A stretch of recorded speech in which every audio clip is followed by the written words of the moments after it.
Hello, my Luna peeps. We are back and we're just kind of winging this look today. I already applied some latex to my face.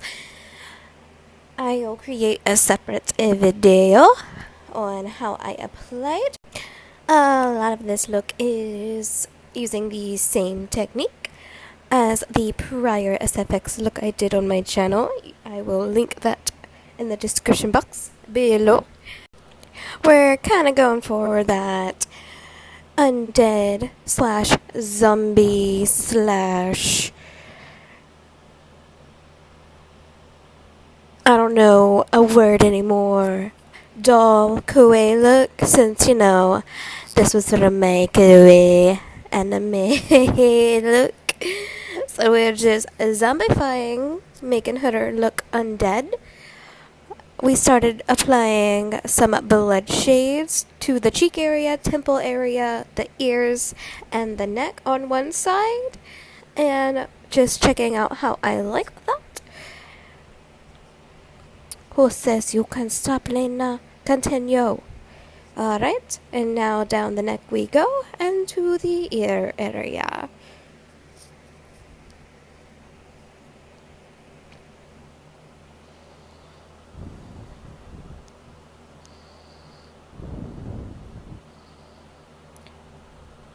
Moving on to some blue shades. Just dabbing that onto my face. I have a very light touch right now. I'm not going too hard with the pigment because we don't want to disperse too much pigment, because if you disperse too much, it's going to make the look more unrealistic. I'm going more for that realistic undead look right now. I'm not really going for that pop art type of undead.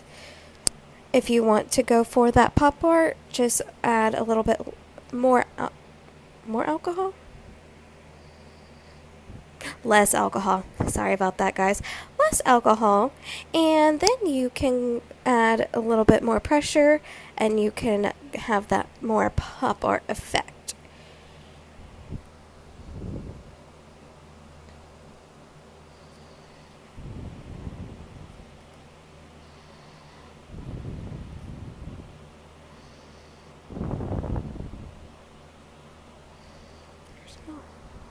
What's going on?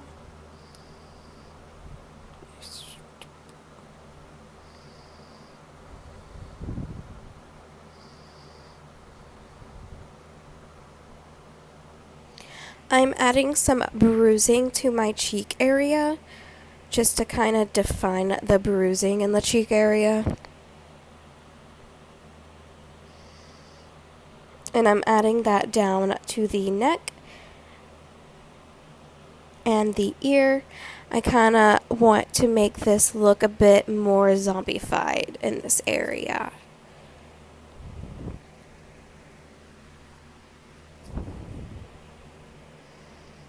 Again, I was just winging this, so we'll see how it comes together at the end.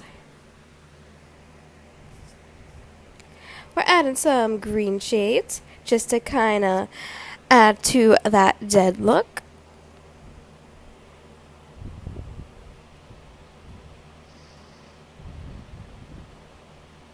And also deepening where I want to add more per se contour to the look.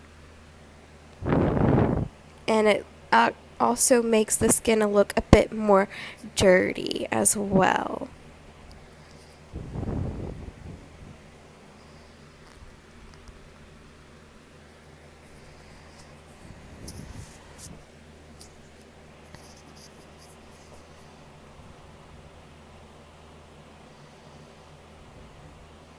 I decided I wanted to add some bruising to the other cheek by this point, so I went in with the same blood tone that I used at the beginning, started dabbing to the other cheek, and I also wanted to add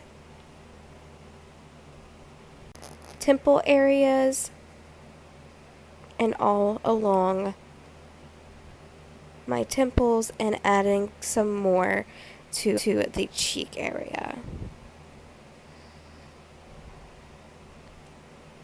Before I added some powder before I started painting. I also did not add a brown shade to the latex before adding my foundation shade, which I usually do. That is big advice from me to you in case you ever decide to use a latex in any of your Halloween looks, because it helps the yellow tone from the latex blend into your skin a bit more and makes the look more realistic.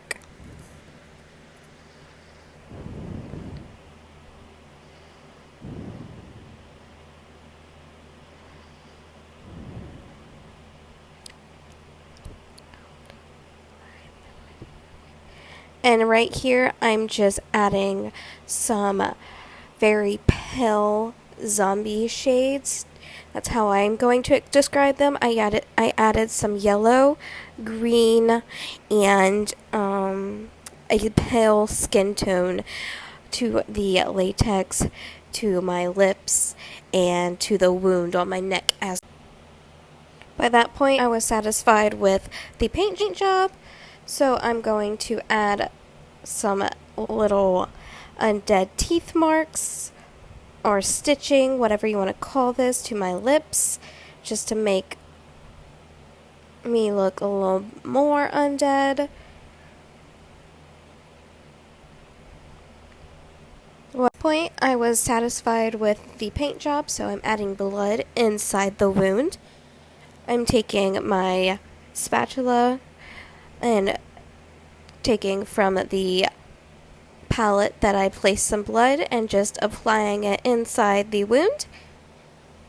I wish I would have had scab blood. This would have helped bring the overall look together, but this did the job.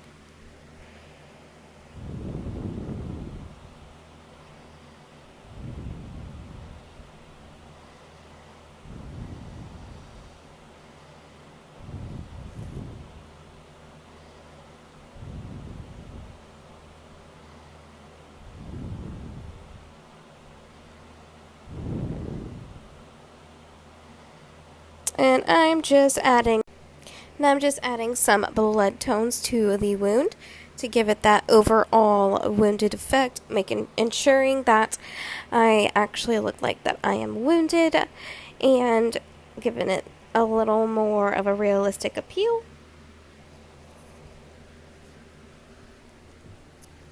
I use the other side to add texture to the wound as well.